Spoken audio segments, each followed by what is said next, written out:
Hallelujah. ದೇವರ ನಾಮಕ್ಕೆ ಸ್ತೋತ್ರ ಉಂಟಾಗಲಿ. ನಿಮ್ಮೆಲ್ಲರ ಕರೆದ ನಾಮದಲ್ಲಿ ವಂದನೆಗಳನ್ನು ಸಲ್ಲಿಸುತ್ತಾ, ದೇವರು ಮಾಡಿದಂತೆಲ್ಲ ಉಪಕಾರ ನೆನೆಸಿದವರಾಗಿ ಮತ್ತೊಂದಾವರ್ತಿ ಸಮಯದಲ್ಲಿ ದೇವರ ಸನ್ನಿಧಾನದಲ್ಲಿ ಮತ್ತೊಂದಾವರ್ತಿ ನಾವು ದೇವರ ವಾಕ್ಯವನ್ನು ಧ್ಯಾನ ಮಾಡಿಕೊಳ್ಳೋಣ ಪ್ರಿಯರೇ. ಹಲ್ಲೆಲೂಯ. ಇವತ್ತಿನ ವಾಕ್ಯವನ್ನು ನಾವು ಧ್ಯಾನ ಮಾಡಿಕೊಳ್ಳೋಣ. ಮತ್ತಾಯನ ಬರೆದ ಸುವಾರ್ತೆ 5ನೇ ಅಧ್ಯಾಯ ನಾವು 13, 14 ಹೀಗೆ ನಾವು ನೋಡಿಕೊಳ್ಳೋಣ ಪ್ರಿಯರೇ.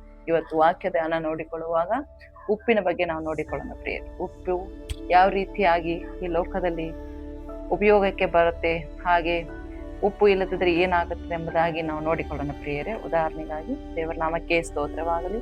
ಯೇಸು ಸ್ವಾಮಿ ಅನೇಕ ವಿಚಾರಗಳನ್ನು ಮಾಡುತ್ತಿರುವಾಗ ಆತನ ಸೌಮ್ಯದ ಮೂಲಕವಾಗಿ ಆತನು ಹೇಳ್ತಾ ಇದ್ದ ಪ್ರಿಯರೇ. ಅದೇ ರೀತಿಯಾಗಿ ಇಲ್ಲಿ ಪರ್ವತದ ಶಿಖರದ ಮೇಲೆ ಆತನು ದೇವರ ವಾಕ್ಯವನ್ನು ಹೇಳಿ ತನ್ನ ಜನರನ್ನು ಬಲಪಡಿಸ್ತಾ ಇದ್ದ. ಹೀಗೆಲ್ಲರನ್ನು ಸಂತೈಸ್ತಾ ಆತನು ಬರ್ತಾ ಇದ್ದ ಪ್ರಿಯರೇ.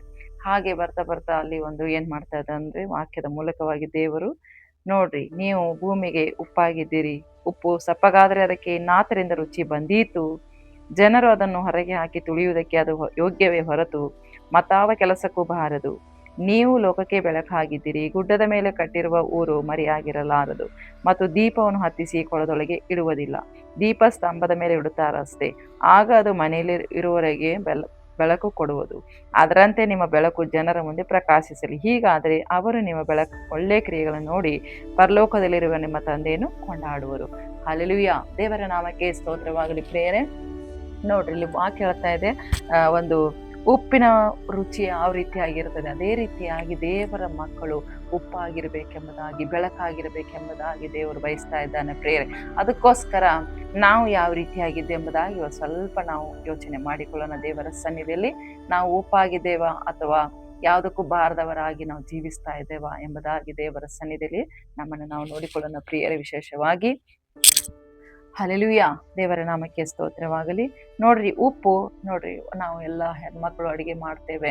ಅಡಿಗೆ ಮಾಡುವಾಗ ಎಲ್ಲ ನಾವು ಎಷ್ಟೇ ಮಸಾಲೆ ಹಾಕಿದ್ರು, ಎಷ್ಟೇ ಎಣ್ಣೆ ಹಾಕಿದ್ರು, ಎಷ್ಟೇ ಏನೆಲ್ಲ ಅದರಲ್ಲಿ ಒಂದು ಸಾಮಾನುಗಳನ್ನು ನಾವು ಅದರಲ್ಲಿ ಮಿಕ್ಸ್ ಮಾಡುವಾಗಲೂ ಎಲ್ಲ ಹಾಕಿದ ಮೇಲೆ ನಾವು ಉಪ್ಪು ಹಾಕದೇ ಇದ್ರೆ ಏನಾಗುತ್ತೆ, ಅದಕ್ಕೆ ಒಂದು ಬೆಲೆ ಇರಂಗಿಲ್ಲ ಪ್ರಿಯರೇ. ಅದಕ್ಕೆ ರುಚಿ ಬರುವುದಿಲ್ಲ ಪ್ರಿಯರೇ. ಅದೇ ರೀತಿಯಾಗಿ ಅದು ಕಡಿಮೆ ಹಣದಲ್ಲಿ ಸಿಗುವಂಥದ್ದಾಗಿದೆ ಉಪ್ಪು. ನೋಡ್ರಿ, ಎಲ್ಲವೂ ರೇಟು ಹೆಚ್ಚಿದೆ, ಆದರೆ ಒಂದು ಉಪ್ಪಿನ ರೇಟ್ ನೋಡುವಾಗ ಅದ್ರ ರೇಟ್ ಎಷ್ಟರಿಂದ 5 ರೂಪಾಯಿದಿಂದ ಇದೆ ಪ್ರಿಯರೇ. 5 ರೂಪಾಯಿದಿಂದ ಇದೆ. ಮತ್ತು ಆಮೇಲೆ ಹೆಚ್ಚು ಒಂದು ಲಾಸ್ಟ್ 25 ಹೀಗೆ ಕಾಸ್ಟ್ಲಿ ಮೇಲೆ ಅದು ಈಗ ಆಗ್ತಾ ಇದೆ ಪ್ರಿಯರೇ. ಆದರೆ ಅದು 5 ರೂಪಾಯಿಗೂ ಸಿಗುವಂತ ಒಂದು ಉಪ್ಪಾಗಿದೆ ಪ್ರಿಯರೇ. ದೇವರ ನಾಮಕ್ಕೆ ಸ್ತೋತ್ರವಾಗಲಿ. ಇದರಲ್ಲಿ ನಾವು ಒಂದು ತಿಳ್ಕೊಳ್ಬೇಕಾಗಿದ್ದೇನೆಂದರೆ, ನೋಡ್ರಿ, ಉಪ್ಪು ಯಾವ ರೀತಿಯಾಗಿ ಕಡಿಮೆ ಬೆಲೆದಲ್ಲಿ ಸಿಕ್ಕಿದ್ರೂ ಅದು ಅನೇಕರಿಗೆ ಪ್ರಯೋಜನವಾಗಿದೆ ಪ್ರಿಯರೇ. ಈ ಲೋಕದಲ್ಲಿ ಉಪ್ಪು ಇಲ್ಲದಿದ್ರೆ ಏನು ಮಾಡಿದ್ರು ಅದು ವ್ಯರ್ಥವಾಗಿದೆ.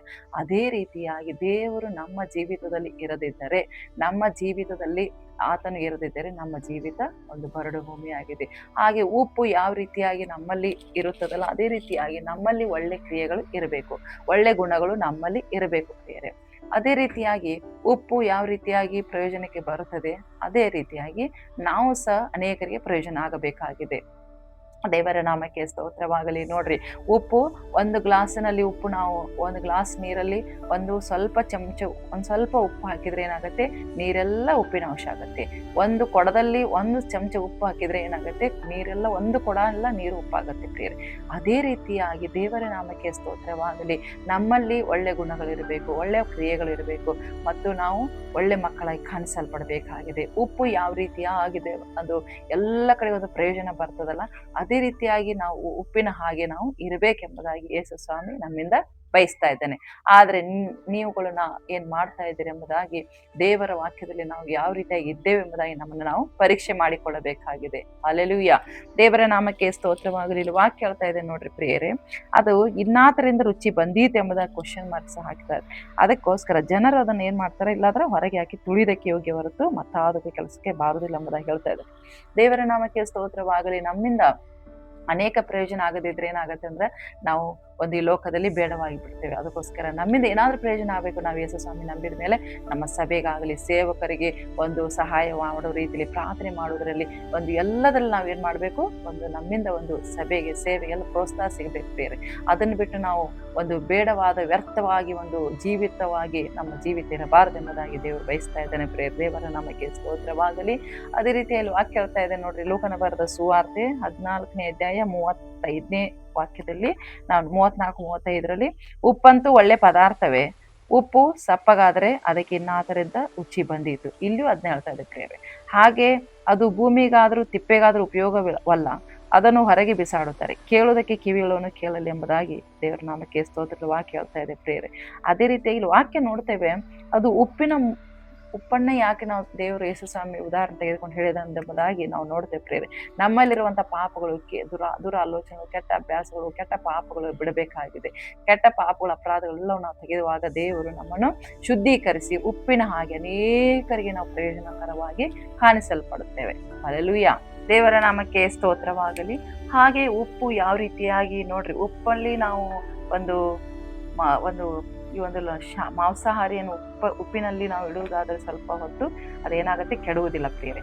ಹಾಗೆ ನಮ್ಮ ಜೀವಿತದಲ್ಲಿ ನಾವು ಇನ್ನೊಬ್ಬರಿಗೆ ಕೇಡನ್ನುಂಟು ಮಾಡುವುದಿಲ್ಲ. ಉಪ್ಪಿನ ಅಂಶ ನಮ್ಮಲ್ಲಿ ಇರುವುದು. ಉಪ್ಪಿನ ಅಂಶ ಅಂದರೆ ದೇವರ ಭಯ, ಭಕ್ತಿ, ಪ್ರಾರ್ಥನೆ, ಪರಿಶುದ್ಧತೆ, ಒಳ್ಳೆ ಒಂದು ನಡವಳಿಕೆ ನಮ್ಮಲ್ಲಿರುವಾಗ ನಾವು ಯಾರಿಗೂ ನಾವು ಕೆಟ್ಟದನ್ನು ಮಾಡ್ಲಿಕ್ಕೆ ಹೋಗುವುದಿಲ್ಲ. ಯಾಕೆಂದರೆ ದೇವರ ಆತ್ಮ ನಮ್ಮಲ್ಲಿ ವಾಸ ಮಾಡುತ್ತಾನೆ ಮತ್ತು ನಾವು ಪವಿತ್ರರಾಗಿ ಜೀವಿಸಲಿಕ್ಕೆ ದೇವರು ನಮಗೆ ಸಹಾಯ ಮಾಡುತ್ತಾನೆ ಪ್ರೇರೆ. ಮತ್ತು ಪರಿಶುದ್ಧಾತ್ಮನ ನಮ್ಮೊಳಗೆ ವಾಸ ಮಾಡುತ್ತಾನೆ. ನಮ್ಮಲ್ಲಿ ಅಶುದ್ಧ ಇರುವಾಗ ಅಲ್ಲಿ ಯಾವುದು ಪರಿಶುದ್ಧ ಆತ್ಮನಾಗಲಿ ಯಾವುದೋ ಒಂದು ಕಾರ್ಯ ನಡೆಯಲಿಕ್ಕೆ ಆಸ್ಪದ ಇಲ್ಲ ಪ್ರಿಯರೇ. ಅದಕ್ಕೋಸ್ಕರ ನಾವೇನು ಮಾಡಬೇಕಾಗಿದೆ, ಪರಿಶುದ್ಧರಾಗಿ ಜೀವಿಸಬೇಕಾದ್ರೆ ಉಪ್ಪಿನ ಹಾಗೆ. ಯಾವ ಉಪ್ಪು ನೋಡ್ರಿ, ಎಷ್ಟು ಬೆಳ್ಳಗಿದ್ರೂ ಅದೇನಾಗುತ್ತೆ, ನೀರಲ್ಲಿ ಹಾಕಿರುವಾಗ ಏನೂ ಗೊತ್ತಾಗೋದಿಲ್ಲ ಇದರಲ್ಲಿ ಉಪ್ಪು ಹಾಕಿದೆ ಅಥವಾ ಇಲ್ಲ ಎಂಬುದಾಗಿ ಒಂದು ಗ್ರಹಿಸಲಿಕ್ಕೆ ಆಗೋದಿಲ್ಲ. ಅದೇ ರೀತಿಯಾಗಿ ನಮ್ಮ ಜೀವಿತದಲ್ಲಿ ಸಹ ದೇವರು ಅನೇಕ ಕಾರ್ಯಗಳನ್ನು ಮಾಡುವಂಥವನಾಗಿದ್ದಾನೆ ಪ್ರೇರೆ. ಅದಕ್ಕೋಸ್ಕರ ಉಪ್ಪಿನ ಹಾಗೆ ನಾವು ಒಂದು ಎಲ್ಲರಿಗೂ ರುಚಿಯಾಗಿ ಒಂದು ಜೀವಿಸಬೇಕಾಗಿದೆ. ದೇವರ ನಾಮಕ್ಕೆ ಸ್ತೋತ್ರವಾಗಲಿ. ಹಾಗೆ ಒಂದು ನಾವು ನೋಡಿದ್ದೇವಲ್ಲ, ನಮ್ಮಲ್ಲಿ ಒಂದು ಪಾಪಗಳಿರುವಾಗ ದೇವರ ನಾಮಕ್ಕೆ ಸ್ತೋತ್ರವಾಗಲಿ. ಲೋಕದಲ್ಲಿ ಪಾಪಗಳಿದೆ, ಪಾಪ ತುಂಬಿದ ಈ ಲೋಕದಲ್ಲಿ ನಾವು ಜೀವಿಸ್ತಿರುವಾಗ ಅದಕ್ಕೋಸ್ಕರ ಯೇಸು ಸ್ವಾಮಿ ಹೇಳ್ದ, ನೀವೇನಾಗಿರಿ, ಭೂಮಿಗೆ ಉಪ್ಪಾಗಿರಿ, ಬೆಳಕಾಗಿರಿ ಎಂಬುದಾಗಿ ಹೇಳ್ತಾ ಇದೆ ಪ್ರಿಯರೇ. ದೇವರ ನಾಮಕ್ಕೆ ಸ್ತೋತ್ರವಾಗಲಿ. ಹಾಗೆ ಇನ್ನೊಂದು ಸರಿ ವಾಕ್ಯನ ನಾವು ನೋಡಿಕೊಳ್ಳೋಣ ಪ್ರಿಯರಿಲ್ಲಿ. ಅದು ನೋಡ್ರಿ, ನೀವು ಲೋಕಕ್ಕೆ ಬೆಳಕಾಗಿದ್ದೀರಿ, ಗುಡ್ಡದ ಮೇಲೆ ಕಟ್ಟಿರೋ ಊರು ಮರೆಯಾಗಿರಲಾರದು. ದೇವರ ನಾಮಕ್ಕೆ ಸ್ತೋತ್ರ. ನೋಡ್ರಿ, ಎತ್ತರವಾದ ಗುಡ್ಡದ ಮೇಲೆ ಒಂದು ಏನಾದರೂ ಒಂದು ಗಿಡ ಆಗಲಿ, ಒಂದು ಮನೆ ಆಗಲಿ, ಒಂದು ಇರುವುದಾದ್ರೆ ಅದೇನಾಗುತ್ತೆ, ಎಲ್ಲ ಕಡೆ ಕೆಳಗಿರುವಂಥ ಒಂದು ಪ್ರದೇಶಗಳಿಗೆ ಅದು ಕಾಣಿಸಲ್ಪಡ್ತದೆ. ದೇವರ ನಾಮಕ್ಕೆ ಸ್ತೋತ್ರವಾಗಲಿ. ಅದೇ ಕೆಳಗೆ ಒಂದು ಮೂಲೆಯಲ್ಲಿ ಇರುವುದಾದ್ರೆ ಅದೆಷ್ಟೇ ಒಳ್ಳೆ ಸುಂದರವಾಗಿಯೂ ಏನೇ ಒಂದು ಸುಂದರವಾಗಿ ಎಲ್ಲ ವೈಭವದಿಂದ ಕೂಡಿದಾಗಿದ್ರು ಭೂಮಿ ಮೇಲೆ ಒಂದು ಸಂವಾದ ದಾರಿಯಲ್ಲಿ ಇದ್ದರೆ ಅದೇನಾಗುತ್ತೆ, ಅದು ಕಾಣಿಸಲ್ಪಡೋದಿಲ್ಲ ಪ್ರಿಯರೇ. ಅದೇ ರೀತಿಯಾಗಿ ನಮ್ಮ ಜೀವಿತ ಏನಾಗಬೇಕಾಗಿದೆ, ಅನೇಕರಿಗೆ ಪ್ರಯೋಜನಕರವಾಗಬೇಕಾಗಿದೆ ಪ್ರಿಯರೇ. ಅನೇಕರಿಗೆ ಗುರುತಿಸಲ್ಪಡಬೇಕಾಗಿದೆ.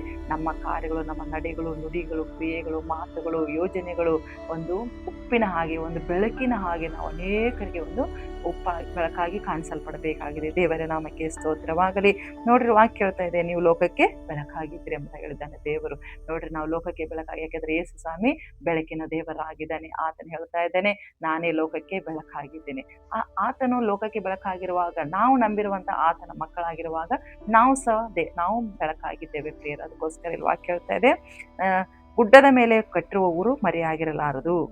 ಮತ್ತು ನೋಡ್ರಿ, ಗುಡ್ಡದ ಮೇಲೆ ಇರುವಂಥ ಊರಾಗಲಿ ಮನೆ ಆಗಲಿ ಮರೆಯಾಗಿರುವುದಿಲ್ಲ ಎಂಬುದಾಗಿ ನಾವು ನೋಡ್ತೇವೆ ಪ್ರಿಯರೇ. ದೇವರ ನಾಮಕ್ಕೆ ಸ್ತೋತ್ರ. ಅದೇ ರೀತಿಯಾಗಿ ನಾವು ನಮ್ಮ ಜೀವಿತ ಅನೇಕರಿಗೆ ಒಂದು ಮಾದರಿಯಾಗಿ ಜೀವಿಸಬೇಕಾಗಿದೆ. ಮತ್ತು ಅಲ್ಲಿ ಹೇಳ್ತಾ ಇದೆ, ದೀಪವನ್ನು ಏನು ಮಾಡ್ತಾರೆ, ಹತ್ತಿಸಿ ಕೊಳ್ಳದೊಳಗೆ ಇಡುವುದಿಲ್ಲ, ದೀಪದ ಸ್ತಂಭದ ಮೇಲೆ ಇಡುತ್ತಾರಷ್ಟೇ, ಅದು ಎಲ್ಲರಿಗೆ ಬೆಳಕು ಕೊಡಬೇಕೆಂಬುದಾಗಿ. ಅದೇ ರೀತಿಯಾಗಿ ನಾವು ಯೇಸು ಸ್ವಾಮಿ ನಂಬಿದ ಮೇಲೆ ನಂಬಿದಂಥ ಮಕ್ಕಳಾಗಿರುವಾಗ ನಾವು ಏನಾಗಿರಬೇಕಾಗಿದೆ, ಅನೇಕರಿಗೆ ಒಂದು ಪ್ರಯೋಜನಕರವಾಗಿ ನಾವು ಜೀವಿಸಬೇಕಾಗಿದೆ. ಯಾರು ಯಾವುದೇ ರೀತಿಯಾಗಿ ಇರಲಿ, ಆದರೆ ನಾವು ದೇವರ ಮಕ್ಕಳಾಗಿದ್ದೇವಲ್ಲ, ಅದಕ್ಕೋಸ್ಕರ ನಾವು ಒಂದು ದೇವರ ಅನ್ಯೋನ್ಯತೆಯಲ್ಲಿ, ದೇವರ ಒಂದು ಕ್ರಿಯೆಯಲ್ಲಿ, ದೇವರ ಮಾತಿನಲ್ಲಿ, ದೇವರ ವಾಕ್ಯದಲ್ಲಿ, ದೇವರ ಒಂದು ಭಯದಲ್ಲಿ, ಭಕ್ತಿಯಲ್ಲಿ ಬೆಳಿಬೇಕಾಗಿದೆ. ದೇವರ ನಾಮಕ್ಕೆ ಸ್ತೋತ್ರವ. ಅದೇ ರೀತಿಯ ದೇವರ ಮಕ್ಕಳಾಗಿ ನಾವು ಕಾಣಿಸಲ್ಪಡಬೇಕಾದ್ರೆ ಬೆಳಕಿನವರಾಗಿ ಒಂದು ಜೀವಿಸಬೇಕಾಗಿ. ಬೆಳಕಿನವರಾಗಿ ಜೀವಿಸಬೇಕಂದ್ರೆ ನಾವು ಎಲ್ಲ ಪಾಪದ ಕಾರ್ಯಗಳು, ಅಂದ್ರೆ ಕತ್ತಲೆಗೆ ಸಂಬಂಧಪಟ್ಟಂತ ಎಲ್ಲಾ ಒಂದು ಕಾರ್ಯಗಳು ನಮ್ಮಿಂದ ತೆಗೆದು ಬಿಡಬೇಕು ಪ್ರಿಯರೇ. ತೆಗೆದು ಬಿಡಲಿಕ್ಕೆ ನಮ್ಮಿಂದ ಸಾಧ್ಯವಿಲ್ಲ. ಆದರೆ ದೇವರು ನಮ್ಮಲ್ಲಿ ವಾಸ ಮಾಡುವ, ದೇವರು ನಮ್ಮಲ್ಲಿ ವಾಸ ಮಾಡಬೇಕಾದ್ರೆ ನಾವು ಪರಿಶುದ್ಧರಾಗಿ ಜೀವಿಸ್ಬೇಕು. ಪರಿಶುದ್ಧರಾಗಿ ಜೀವಿಸಲಿಕ್ಕೆ ನಮ್ಮಲ್ಲಿ ಪಾಪಗಳಿರಬಾರ್ದೆಂಬ ಅದೇ ರೀತಿ ನಾವು ಒಪ್ಪಿಸಿಕೊಟ್ಟು ದೇವರಿಗೆ ನಾವು ಒಪ್ಪಿಸಿಕೊಟ್ಟು, ದೇವರೇ ನಾನು ನಿನ್ನ ನಂಬಿದ್ದೇನೆ, ಇನ್ನೂ ಹೆಚ್ಚಾಗಿ ನಾನು ಪರಿಶುದ್ಧರಾಗಿ ಜೀವಿಸುವುದಕ್ಕಾಗಿ ನನ್ನಲ್ಲಿ ನಿನ್ನ ಬೆಳಕು, ನಿನ್ನ ಮಹಿಮೆ, ನಿನ್ನ ಉಪ್ಪಿನ ಹಾಗೆ ನಾನು ಅನೇಕರಿಗೆ ಪ್ರಯೋಜನ ಆಗಬೇಕೆಂಬುದಾಗಿ ನಮ್ಮಲ್ಲಿ ಒಂದು ತೀರ್ಮಾನ ಮಾಡುವಾಗ ದೇವರು ಏನು ಮಾಡ್ತಾನಂದ್ರೆ ನಮ್ಮನ್ನು ಆಶೀರ್ವಾದ ಮಾಡಲಿಕ್ಕೆ ಶಕ್ತನಾಗಿದ್ದಾನೆ ಪ್ರಿಯರೇ. ಹಾಗೆ ನಾವು ಅನೇಕರಿಗೆ ಬೆಳಕಾಗಿರಬೇಕು, ಕತ್ತಲೆಯಲ್ಲಿ ಅವ್ರನ್ನ ಒಯ್ಯಬಾರ್ದು, ನಾವು ಬೆಳಕಿನ ಮಾರ್ಗದಲ್ಲಿ ಅವ್ರು ನಡೆಸಬೇಕಾದ ದೇವರ ನಮಗೆ ಸ್ತೋತ್ರವಾಗಲಿ. ಅದಕ್ಕೋಸ್ಕರ ವಾಕ್ಯ ಹೇಳ್ತಾ ಇದೆ, ದೇವರು ವಾಕ್ಯ ಹೇಳ್ತಾ, ನಾನೇ ಮಾರ್ಗವು ಸತ್ಯವು ಜೀವ ಆಗಿದ್ದೇನೆ ಎಂಬುದಾಗಿ. ಅದಕ್ಕೋಸ್ಕರ ನಾವು ದೇವರನ್ನು ಸತ್ಯವಾಗಿ ತಿಳ್ಕೊಂಡಿದ್ದೇವೆ, ಜೀವ ಮಾರ್ಗದಲ್ಲಿ ಏನೆಂಬುದನ್ನು ತಿಳ್ಕೊಂಡಿದ್ದೇವೆ. ಅದಕ್ಕೋಸ್ಕರ ನಾವು ದೇವರನ್ನು ಹೆಚ್ಚಾಗಿ ಪ್ರೀತಿಸಿ ಘನಪಡಿಸಬೇಕಾಗಿದೆ. ಪಾಪದ ಕಾರ್ಯಗಳು, ಅಪರಾಧಗಳು, ದುರಾಲೋಚನೆಗಳು, ಕೆಟ್ಟ ಮಾತುಗಳು, ಕೆಟ್ಟ ಆಲೋಚನೆಗಳು ನಮ್ಮಿಂದ ತೆಗೆಯುವಾಗ ನಾವು ಅನೇಕರಿಗೆ ಒಂದು ಪ್ರಯೋಜನಕರವಾಗ್ತೇವೆ. ಹೌದು, ಯೇಸು ಸ್ವಾಮಿ ನಂಬಿದಂತ ಮಕ್ಕಳು ದೇವರ ಮಕ್ಕಳು ಎಂಬುದಾಗಿ ನಾವು ದೇವರಿಗೆ ಒಂದು ಪ್ರತಿಷ್ಠೆಯಾಗಿ ನಾವು ಕಾಣಿಸಲ್ಪಡುತ್ತೇವೆ ಪ್ರಿಯರ. ದೇವರ ನಾಮಕ್ಕೆ ಸ್ತೋತ್ರವಾಗಲಿ. ಅದೇ ರೀತಿ ಇಲ್ಲಿ ವಾಕ್ಯ ಹೇಳ್ತಾ ಇದೆ, ಒಂದು ದೇವರು ನಮ್ಮನ್ನು ಕರೆದಿದ್ದಾನೆ ಪ್ರಿಯರೇ, ತನ್ನ ಮಕ್ಕಳಾಗಿ ನಮ್ಮನ್ನು ಕರೆದಿದ್ದಾನೆ. ಅದಕ್ಕೋಸ್ಕರ ನಾವು ಆತನ ನಾಮಕ್ಕೆ ಕುಂದು ತರದ ಹಾಗೆ ಒಳ್ಳೆ ರೀತಿಯಲ್ಲಿ ಮಕ್ಕಳಾಗಿ ನಾವು ಕಾಣಿಸಲ್ಪಡಬೇಕಾಗಿದೆ.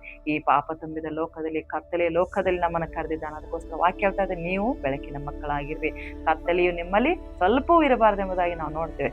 ಅದೇ ರೀತಿಯಾಗಿ ದೇವರು ವಾಕ್ಯ ಹೇಳ್ತಾ ಇದೆ, ಮತ್ತು ಹೀಗಾದರೆ ಅವರು ನಿಮ್ಮ ಒಳ್ಳೆ ಕ್ರಿಯೆಗಳನ್ನು ನೋಡಿ ಪರಲೋಕದಲ್ಲಿರೋ ನಮ್ಮ ತಂದೆಯನ್ನು ಕೊಂಡಾಡೋರು. ನೋಡ್ರಿ, ನಮ್ಮ ದೇವರನ್ನು ಕೊಂಡಾಡಬೇಕಾದ್ರೆ ನಾವೇನು ಮಾಡಬೇಕಾಗಿದೆ? ಒಳ್ಳೆ ಕ್ರಿಯೆಗಳನ್ನು ನಾವು ಮಾಡಿ ತೋರಿಸಬೇಕಾಗಿದೆ. ಯಾರ ಮಧ್ಯದಲ್ಲಿ? ಈ ಲೋಕದ ಮಧ್ಯದಲ್ಲಿ ದೇವರನ್ನು ನಾವು ಪ್ರಚುರಪಡಿಸಬೇಕಾಗಿದೆ. ದೇವರ ನಾಮವನ್ನು ಮಹಿಮೆ ಪಡಿಸುವಂಥವರಾಗಿರುವಾಗ ದೇವರ ಕಾರ್ಯಗಳನ್ನು ನಾವು ಏನು ಮಾಡ್ತೇವೆ? ಆತನನ್ನು ಕೊಂಡಾಡ್ತೇವೆ. ಅದೇ ರೀತಿಯಾಗಿ ಅನೇಕರು ನಮ್ಮನ್ನು ನೋಡುವಾಗ, ಹೌದು ದೇವರ ಮಕ್ಕಳು, ದೇವರ ಮಕ್ಕಳೆಂಬುದಾಗಿ ನಮ್ಮನ್ನು ನೋಡಿ ಅನೇಕರು ಯೇಸು ಸ್ವಾಮಿನ ಕೊಂಡಾಡುವಂಥವರಾಗಿದ್ದಾರೆ. ಅದಕ್ಕೋಸ್ಕರ ನಾವು ದೇವರಿಗೆ ನಾವು ಪ್ರಕಾಶ ಆಗಬೇಕಾಗಿದೆ. ಹಲ್ಲೆಲೂಯಾ. ದೇವರ ನಾಮಕ್ಕೆ ಸ್ತೋತ್ರವಾಗಲಿ. ನಾವು ಯಾವ ರೀತಿಯಾಗಿದ್ದೇವೆ? ಲೋಕದೊಳಗೆ ನಾವು ಇದ್ದರೂ ಪಾಪ ನಮ್ಮಲ್ಲಿ ಬರದಂತೆ ನಾವೇನ್ ಮಾಡಬೇಕಾಗಿದೆ? ಪರಿಶುದ್ಧರಾಗಿ ಜೀವಿಸಬೇಕಾಗಿದೆ. ಉಪ್ಪಂದ್ರೆ ಉಪ್ಪಿನ ಹಾಗೆ ನಾವು ಪರಿಶುದ್ಧರಾಗಿ ಜೀವಿಸಬೇಕಾಗಿ. ಉಪ್ಪು ನೋಡ್ರಿ ಎಷ್ಟು ಸ್ವಚ್ಛ ಇರ್ತದೆ. ದೇವರ ನಾಮಕ್ಕೆ ನೀರಲ್ಲಿ ಹಾಕಿದ್ರೆ ಉಪ್ಪು ಹಾಕಿದೇವಾ ಇಲ್ಲ ಅಂತೇಳಿ ನಮಗೆ ಕನ್ಫ್ಯೂಸ್ ಆಗುತ್ತೆ ಒಮ್ಮೆ ಅಡಿಗೆ ಮಾಡುವಾಗ. ದೇವರ ನಾಮಕ್ಕೆ ಅದೇ ರೀತಿಯಾಗಿ ನಮ್ಮ ಜೀವಿತದಲ್ಲಿ ಪಾಪಗಳು ಸ್ವಲ್ಪವೂ ಇರಬಾರ್ದೆಂಬುದನ್ನು ದೇವರು ಬಯಸ್ತಾ ಇದ್ದಾನೆ. ಹಾಗೆ ಮೀನನ್ನು ನೋಡುವಾಗ ಮೀನು ಸಹ ಅದರಲ್ಲೇ ಹುಡ್ತದೆ, ಅದರಲ್ಲೇ ಜೀವಿಸ್ತದೆ, ಅದರಲ್ಲೇ ಸಾಯ್ತದೆ. ಆದರೆ ಹೊರಗಡೆ ತೆಗೆದಾಗ ಅದನ್ನು ನಾವೇನ್ ಮಾಡ್ತೇವೆ? ತಿನ್ನುವಾಗ, ಫ್ರೈ ಮಾಡುವಾಗ ಅದಕ್ಕೆ ಉಪ್ಪನ್ನು ಹಚ್ಚಿ ಮಸಾಲೆ ಮಾಡಿ ಫ್ರೈ ಮಾಡ್ತಾರೆ. ಅದೇ ರೀತಿಯಾಗಿ ನಾವು ಈ ಲೋಕದಲ್ಲಿ, ಈ ಒಂದು ಕೆಟ್ಟು ಹೋದಂಥ ಲೋಕದಲ್ಲಿ, ಪಾಪ ತುಂಬಿದ ಲೋಕದಲ್ಲಿ ಇರುವಾಗ ದೇವರು ನಾವು ಪರಿಶುದ್ಧರಾಗಿ ಜೀವಿಸಬೇಕೆಂಬುದಾಗಿ ದೇವರು ಬಯಸ್ತಾ ಇದ್ದಾನೆ.